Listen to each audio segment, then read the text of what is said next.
Hey there guys, and welcome back to the channel. As always, thanks so much for joining me here as we dive into some more Harry Potter content. In this video, we're going to be checking out 10 mistakes in the Harry Potter movies that only die-hard fans would notice. So let's begin our list here at number 10. Harry's eyes aren't green. Since Harry grew up without his parents, many wizards and witches around him knew them. It's pretty common for adults to compare him with the Potters. Everyone says the same. He's identical to James, but he has Lily's green eyes. This is a central element of Harry's characterization in the books, and readers don't get to forget it because other characters mention it constantly. Funnily enough, the movies failed to include this detail. The characterization crew had actually planned for Radcliffe to use green contact lenses for the role. However, Radcliffe was allergic to them, so it became a health problem. Since it was a small detail, in the end, it didn't really affect his amazing performance as Harry, and only those who read the books and had a keen eye noticed that his eyes were actually blue. Number 9. Wizards don't do doctors. One of the many domestic but amazing magical items in Harry Potter is the Weasley clock, a magical version of a regular clock that has a hand for each family member. Instead of numbers for the hours, this clock tells where each member is, including locations like home, school, work, travelling, lost, hospital, prison, and mortal peril. The film adaptation of Harry Potter and the Chamber of Secrets added a couple of locations like Quidditch, Garden, and the weirdest one, Dentist. Of course, fans of the saga soon noticed this makes no sense. The Wizarding World doesn't have dentists. In fact, Professor Slughorn doesn't know what these are according to a conversation he had with Hermione at the Slug Club. When adding this small detail, the movie's writers forgot to consider the many differences between Muggles and Wizards. Number 8. The Elder Wand's fate enraged many fans. When Harry finally gets a hold of the Elder Wand in Harry Potter and the Deathly Hallows, he uses this wand to fix his own wand. Then he puts it inside Dumbledore's grave, letting its power die with the Hogwarts director, as he would be the wand's last user. In the movie, instead, he snaps it in half to ensure no one else can have its power. However, he never fixes his own wand before doing so. While fans weren't keen on him snapping the wand, at least this can be justified by seeing this item as a metaphor for his journey.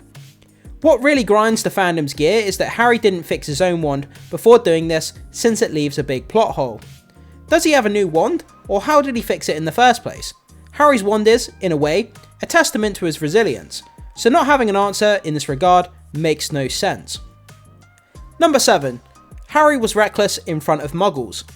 At the beginning of Harry Potter and the Order of the Phoenix, Harry stumbles upon Dudley and his friends at the park.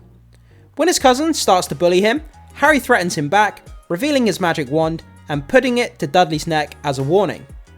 Everyone laughs at him because they don't know the truth behind it. However, viewers who are familiar with the books know this makes no sense. A couple of scenes later, Harry actually ends up in trouble for using magic outside of Hogwarts. This is a rule he already knows pretty well, since it got him in trouble in The Prisoner of Azkaban. Besides, the Wizarding World is particularly careful with revealing itself to Muggles. With this in mind, it makes no sense to reveal his wand carelessly when Dudley threatens him. Number 6. Sirius burn to Snape made no sense.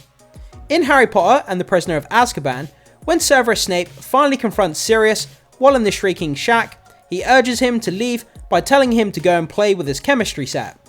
This is a sarcastic joke regarding Snape's particular skill with potions, which Sirius is diminishing as less than other kinds of magic. However, the comment doesn't make sense when considering both characters' backgrounds. Sirius is a pure-blood wizard who has lived his whole life in the Wizarding World, and eventually in Azkaban without any contact with Muggles or anyone really. With this in mind, it's impossible for him to know what a chemistry set is. Chemistry doesn't exist in the Wizarding World after all. Number 5. Hogwarts isn't the only mixed-gender school in Europe. As part of the Triwizards Tournament celebration, Hogwarts opens its door to 2 other magical schools from Europe. Beauxbaton's Academy of Magic from the south of France, and the Durmstrang Institute, founded in Bulgaria. Each school has a very particular aesthetic, and the film clearly implies that. While Durmstrang only has male students, Beauxbaton's is an all-girls school. This was obviously a script decision for the film, since it adds a nice touch to the big contrast between both houses. However, the books don't follow the same pattern. The Goblet of Fire may not focus on Beauxbatons and Durmstrang too much beyond its champions, but it definitely includes male students in the French school and female students in the Northern European country. Number 4.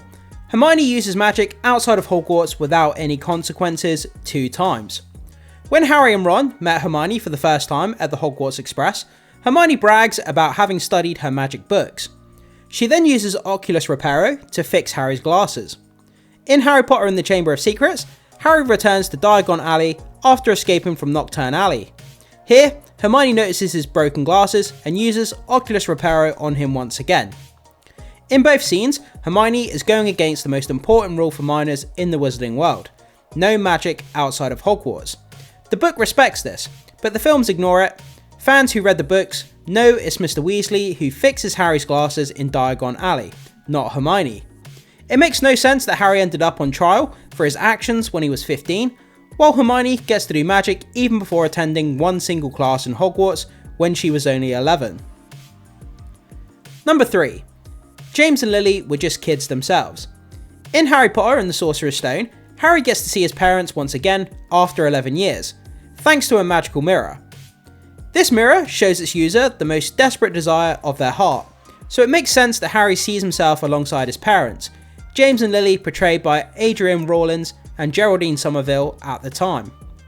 While Rawlins and Somerville look the part perfectly for a middle-aged couple with an 11-year-old, the reality is that they weren't older than 22 years old.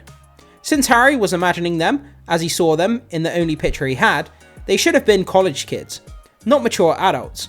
The picture was very misleading about their age, reducing their true tragic nature of their early deaths. Number 2.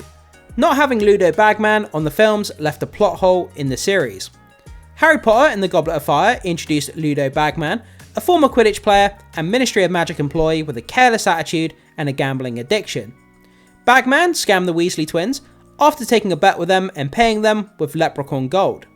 This prompted Harry to give the twins his Triwizard Tournament money so they could start their business, Weasley's Wizard Wheezers. The movies don't include Bagman, so the twins never got scammed, prompting Harry to give them the money. Even if this was the case, it was never addressed in the films. Given this, once the twins open their store, viewers simply don't know where the money for their initial investment came from, unless they read the books.